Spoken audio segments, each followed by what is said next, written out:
Pleasant afternoon. My name is Nicole Dennis, and today I will be presenting on basically what I have learned from this course, Change Management, and my entire experience, doing this course for the semester. And to be quite frank, this course is actually one of my favorite course. Yes, it is.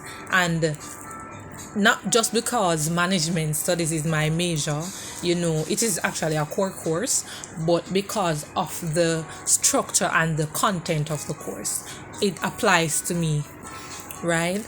And just as I am about to begin this reflection, I just want to take a time, to basically look into the definition of change management.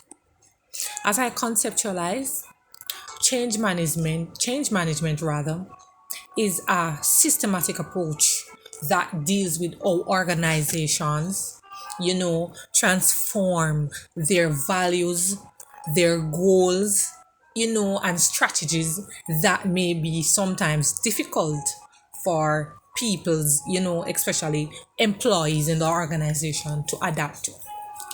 All right. So basically, for example, me, I work in a very I work in a fast-paced environment, right? And it is sometimes difficult for me, to adapt to change. You know, I understand that change is dynamic and change is constant, but I tend to be resistant to change most times. Not because of my ability to adapt to it so quickly, but because especially if it has a lot to do with like leadership, and the structure and the function of the organization. But we are humans, and sometimes our emotions get the most of us, and it is kind of difficult to adapt and instill change upon us as individuals. So what I am about to say is that in this module I have learned that organizational structure, it is oftentimes broken into an hierarchical structure that sometimes tend to affect, the culture of the organization and just the transformation process of the organization in its entirety, right? And when I said the culture rather, most times in organizations, not everyone will be that person who you can, run to for a word of encouragement, and, probably in the case of a conflict, to help you to resolve that conflict. So, as I am about to say, persons often resist from this structure in most cases. Persons like to have a decentralized structure. Sometimes, they are not under any strict authority. For example, with the decentralized is broken down, even though centralized is broken down as but centralized, no, it is more formal, more like a mechanic structure in which the top level managers and CEOs, they basically delegate, and most persons tend not to like this structure.